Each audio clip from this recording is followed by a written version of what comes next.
A woman who was injected with an unknown substance, which she thought was Botox, says she had such a bad reaction it affected her whole body. Today, the man who administered the substance was found guilty of inflicting grievous bodily harm. Marcel King from Poole suffered swelling and burning after being treated by Ozan Melin, who claimed to be a doctor. Bryony Leyland has more. This was Marcel King, aged 57, before having injections she thought were Botox. And this was her afterwards. As I got in my car, I could see my forehead swelling. I started to look a bit like Frankenstein's monster.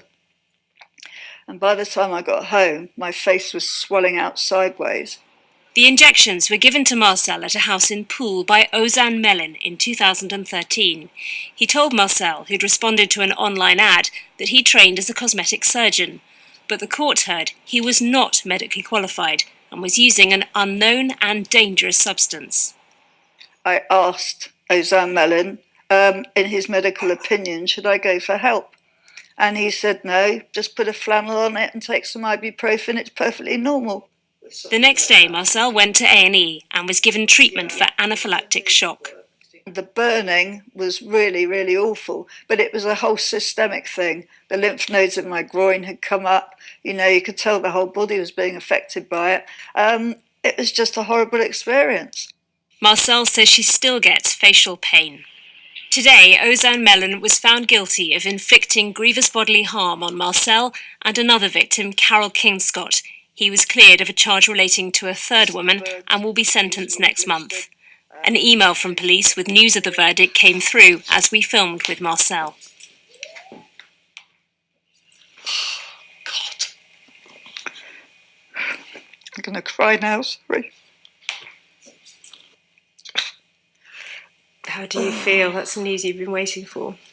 Just over the moon. After 5 years of waiting, I haven't slept for 2 nights. It's just a build-up of, anticipation and worry. And I never want anybody else to end up looking like that. Bryony Leyland. Well, the Save Face website has a government-approved register for anyone carrying out non-surgical cosmetic treatments. Earlier I spoke to Ashton Collins from Save Face, who told me why she thinks women who've had bad experiences are not coming forward.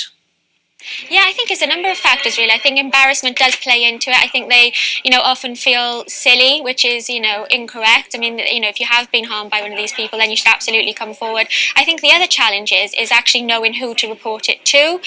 People don't automatically think of the police. People aren't familiar with the regulators. And, in this case, Ozan Melin wasn't regulated by any sort of statutory body. So I think it's a combination of people feeling very embarrassed about what's happened to them, feeling like nothing's really going to happen and not knowing who to turn to. So what qualifications do you need to inject somebody with Botox, and are they tough enough? Actually, anybody can administer the treatment. You don't need any specific qualifications to actually carry out the treatment. But Botox, because it's a prescription-only medicine, you should have a licensed prescriber undertake a consultation with you beforehand to make sure that you are safe for the procedure to go ahead. So really, in a sense, it begs the question, doesn't it? Are some of these people who are going for Botox injections just taking these supposed doctors at face value?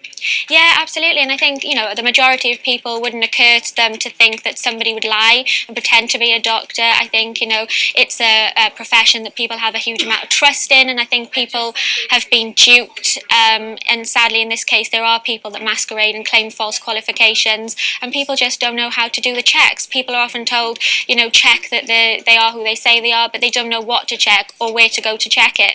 I suppose the biggest question, the most important question is, are the regulations tough enough? From what you're saying, they're not. So how can they be improved? Yeah, no, they're absolutely not tough enough. I mean, there is a piece of legislation that governs it, but Botox is a prescription-only medicine. But actually, our stance as a government-approved register is these procedures should only be carried out by medical professionals who can spot the signs if anything goes wrong, manage the complications effectively. I mean, they really shouldn't be in the hands of laymen. Ashton Collins, thank you so much.